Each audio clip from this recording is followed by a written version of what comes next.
تعالوا نشوف يا جماعة الحاجة الجميلة والجديدة دي، ما أظنش إن أنا شفتها يعني حد عاملها، وانتوا هتشوفوا وهتحكموا بنفسكم. طعمها تحفة وهايل وجميلة جدا. مكرونة بالعدس الأصفر، تمام. وده نوع من المقبلات، عبارة عن بطاطا مشوية مع جزر مشوي ببخة زيت في الفرن. وتعالوا نشوف عملناهم ازاي وتجربوا بنفسكم وتقولولي رأيكم فيها ايه. ولايك وشير حبايبي، يلا معايا عشان ايه كل الناس تشوف الطبق الجميل الجديد دوت وتقولولي رأيكم فيه ايه. هنا طبعا غسلنا العدس كويس قوي وشطفناه كام مرة وحطيناه على النار.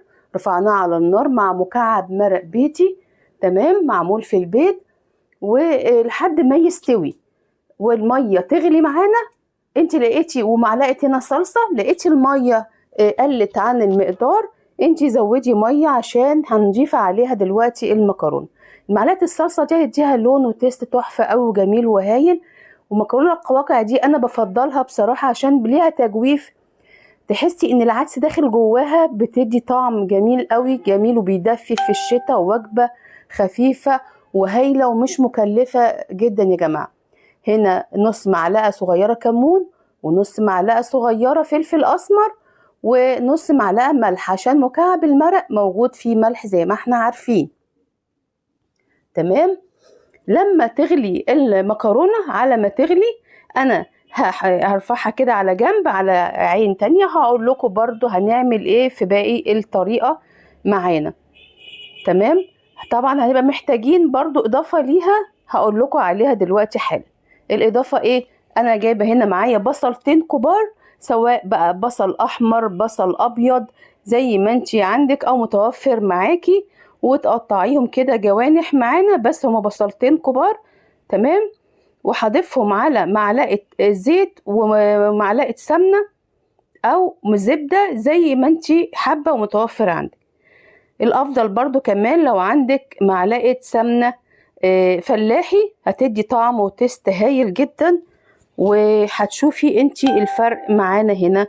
جميل جدا وطبق خفيف وجديد يا جماعة. طبعا احنا كلنا عارفين ان احنا بنعمل دايما طبق العدس الاصفر مع الرز، لا دي عدس اصفر مع مكرونة.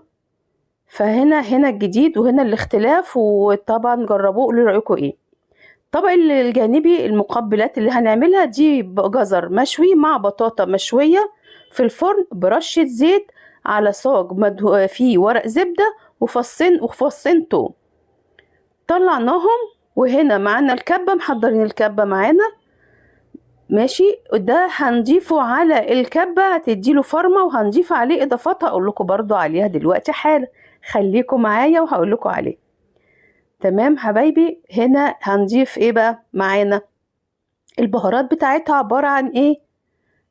كمون وملح وكزبرة ومعلقتين طحينة، ومعانا عصير ليمونة، وتنعميه قوي في الكبة تبقى تحفة وطعمه هايل.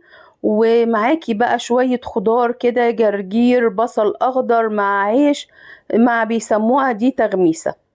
يعني الخليط ده يا جماعة زي تغميسة جديدة برضو، بطاطا بالجزر، جميل جدا ومغذي جدا وطعمه هايل وتحفة، وجربيه وقولي رأيك فيه ايه. لما هنا بنضربه ونعميه على قد ما تقدري، تمام. شوية بقى زيت زيتون على الوش، جميل يا جماعة وطعمه تحفة وهايل وطبق صحي ولذيذ جدا ومغذي. هتضيفي عليها طبعا تتجرنشي الطبق معاكي عود بقدونس، عود كزبرة، شبت الموجود عندك، مع كده ايه كام حباية كده عين جمل على الوش، بيدي شكل وطعم بصراحة هايل وطعمه تحفة جدا. عايزاكي تجربيه وتقولي رأيك فيه ايه. البصل هنا اتحمر، هنضيف البصل بالسمنة عشان طبعا المكرونة والعدس اللي احنا عاملينهم من غير اي مادة دهنية، فهنضيف البصل مع السمنة، وهنسيب شوية بصل كده بساط عشان هنعمله هنجرنش بيه الطبق اهو. حطيناه على الطبق مع عود كزبرة، وألف هنا وشفا يا رب وطعمه جميل. ويلا لايك وشير حبايبي معايا، شوفوا منظر الطبق جميل وتحفة جدا. يلا الف هنا وشفا، ويلا جربوا معايا قولوا رأيكم فيه ايه. جميل وتحفة بصراحة ما شاء الله.